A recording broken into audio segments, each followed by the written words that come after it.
Hi, it's Jeff, host of the podcast. My latest author interview will be up in just one moment. I'm not going to ask you to buy anything. I'm not going to ask you to go and review the podcast.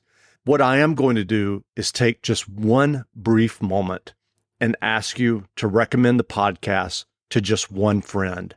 If you're a writer, or if you're someone who just loves books and you love this podcast and the interviews that I do, all that I ask is that you recommend the podcast to just one friend. Thanks a lot.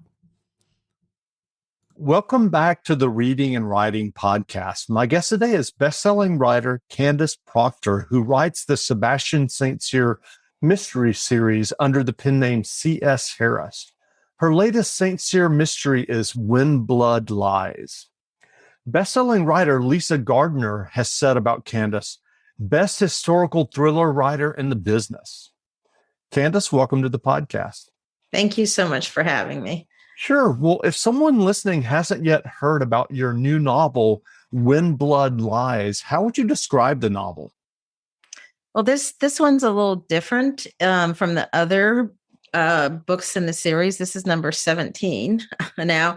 But in this book, Sebastian goes to Paris because he has been for quite a while now looking for his mother, and he discovered she was in France, and he hadn't been able to contact her because of the Napoleonic War.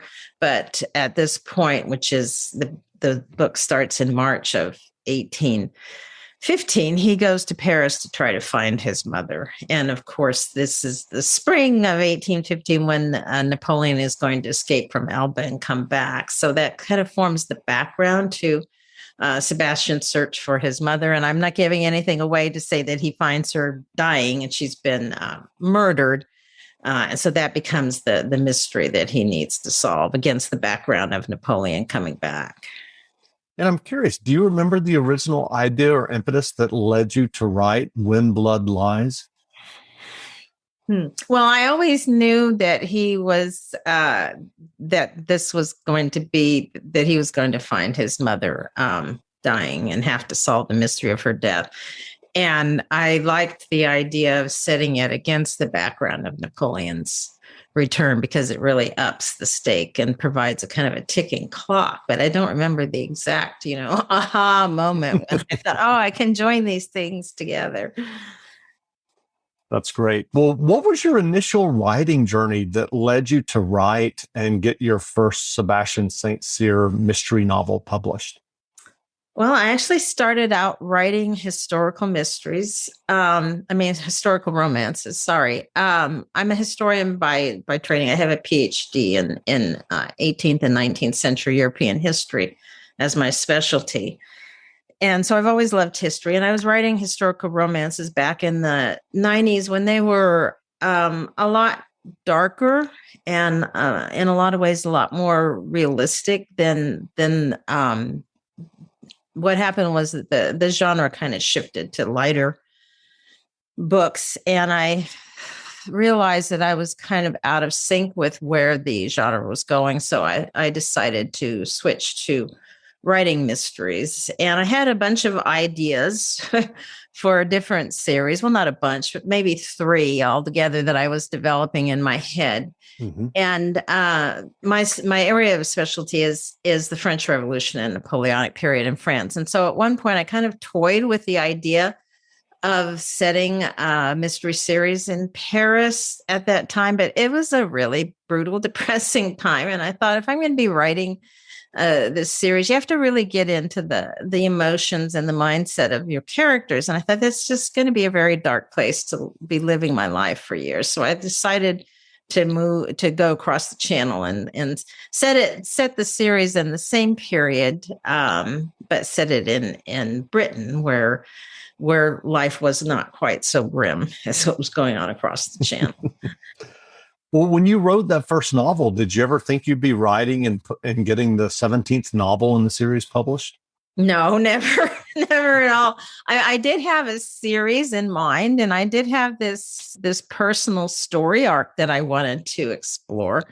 But I was thinking 6, 8 books, which is really shows you how clueless I was about how long it was going to take, because I still have things that I originally had planned for this personal story arc that I haven't gotten to, and I've finished the 18th now. It's coming out next year, so yeah. No, I had no idea it was going to go on forever like this.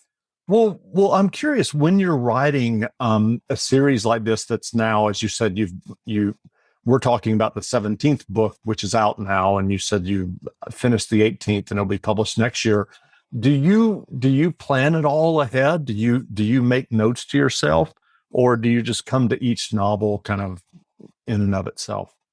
I do plan ahead, to the extent that I look at the historical events, and then I have different story ideas that I see, okay, try to match up, or sometimes the story ideas come out of the historical events. So that was I think that was true probably more up through this book, the 17th one. I don't have it planned quite as meticulously from here on out. But yeah, I am a kind of person who, I'm a bit OCD. I like to plan things, and I like to know what's happening so that I can control things, or think I can control them at any rate. It's an illusion, but it's still comforting. Well, what is your writing process when you're working on a novel? Are you someone who outlines the novel extensively before you sit down and begin writing? I do, yes. When I first started writing, I didn't. I had an idea and I sat down and I started writing. Flying by the seat of your pants is what writers call it. And as a result, I wrote myself into some dead ends that I had to backtrack and had to do a lot of revisions. And so as I wrote more books, I started plotting more, to the point that now I write a very meticulous outline, that is where I outline every single scene, type it up. I have the scenes written down on 3x5 note cards, and I shuffle them around on the dining room table till I like the sequence that they're in. And then I start writing, but I am not bound by that outline, because sometimes, that the outlining brainstorming process takes me usually a month and a half to 2 months, and then I start writing. But over the course of the next 10 months while I'm writing it, I get other ideas. So if I come up with something I think is going to work better, I will modify what I'm doing. Sometimes I see in the writing process that when I actually get into a scene, that it won't work for reasons that I didn't see when I was just looking at it from a distance. And one time I even changed the murder halfway through the book, because I decided I liked the person that I had picked as the killer, and so I didn't want them to die at the end. So it's just really silly, because they're not real, right? But so I changed who the murderer was. When you need milk for Zoe and a cold brew for yourself, Kroger Delivery will get you just what you need in as little as 30 minutes. Open the Kroger app and start your cart, whatever the cart. Whenever, wherever. Kroger, fresh for everyone. Delivery times not guaranteed. Restrictions may apply. See site for details. When you're a Boost member, you get free delivery, double fuel points, and lots more. Sign up at Kroger.com/boost. You could save big when you bundle your home and auto with Progressive, but when we just come out and say it, it feels like it falls a bit flat. So we're going to use humor. But we don't want to insult your intelligence, so nothing too goofy. And we need to avoid any polarizing topics. Oh, and it has to be about how you can save big when you bundle your home and auto with Progressive. You know what? Maybe humor is a bad idea. Yeah, it's never going to work. Progressive Casualty Insurance Company and Affiliates. Discount not available in all states or situations. That's funny. Well, you said that you have a PhD in this era of history and French history. How much research are you doing as you're working on a novel? Are you going back and refreshing your memory on certain events and specifics? Oh yeah, definitely. Been in this business a long time, and I don't have the world's best memory, so I go back. and research it. And plus, then there with each book, it seems like there's always details of life and events that I and I don't know them. I have to research them. I think that my background as a historian probably benefits me most in that it gives me a good understanding of the time and the influences and the sweep of history. But when it comes to actual individual events, I probably have to research them almost as much as anyone would. Sure. Well, you mentioned that you've already written the 18th novel. Have you started thinking about or working on the 19th? Yeah, I have started on it. My life has been really chaotic for the last year or so because our house in New Orleans, on the western side of New Orleans, was very badly damaged by Hurricane Ida. So I have been dealing with rebuilding that and selling it and packing everything up and moving. So I'm not as far along on number 19 as I normally would be at this time. I'm not sure my life is ever going to settle down again. There's something about I spent most of my life moving around the world, but then I lived in New Orleans for 20 years, and after 20 years, it's really hard to move again. I keep thinking, how did I do this all those years? Well, what writing advice would you offer for those who are working on their own stories or novels? Well, I think that every writer has to find their own method, and that is something that to keep in mind, that to read the advice of people who talk about how to write something, but always take it with a grain of salt, because you have to find what works for you. And I think one of the best ways for a new writer to perfect their métier is to read other writers, to read critically. Take an author that you really admire and sit down with their book and really look at how they do the things that you like about it. Look at how they do their characters. If that's what you like about their book, if that's what they do well, then study how they bring their characters to life. If you like the way their book is organized, look at how they've plotted it.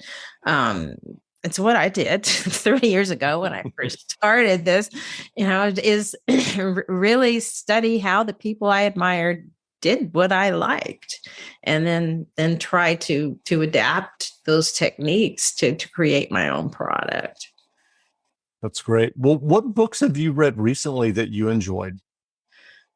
I have been so busy trying to get settled. I haven't read a lot lately. At the moment, I'm reading Bernard Cornwell's Agincourt, or Agincourt, depending on if you want to say it the French or the British way. Which I have read his Sharpe books, but I had never read any of his other books, and I'm really enjoying this one. I think he's enjoyed writing it too in a lot of ways. So that's what I'm reading right now. That's great. The Sharpe novels are wonderful. I just read another one, or reread one last week.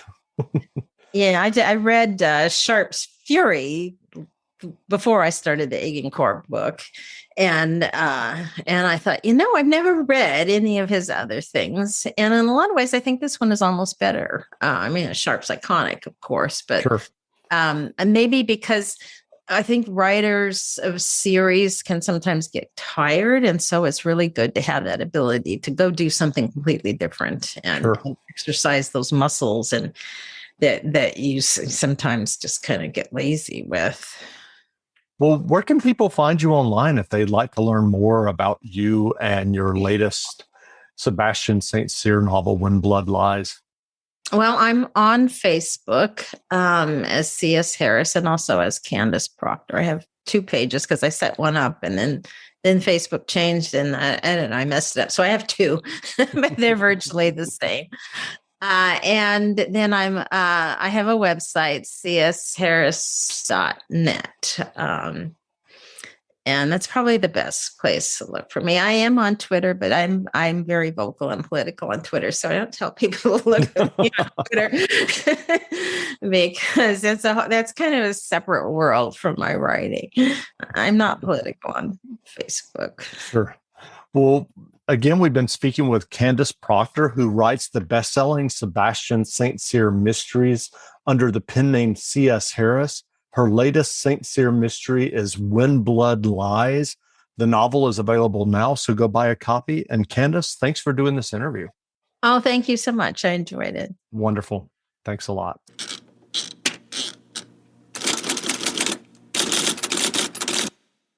You could save big when you bundle your home and auto with Progressive, but when we just come out and say it, it feels like it falls a bit flat. So we're going to use humor. But we don't want to insult your intelligence, so nothing too goofy. And we need to avoid any polarizing topics. Oh, and it has to be about how you can save big when you bundle your home and auto with Progressive. You know what? Maybe humor is a bad idea. Yeah, it's never going to work. Progressive Casualty Insurance Company and Affiliates. Discount not available in all states or situations.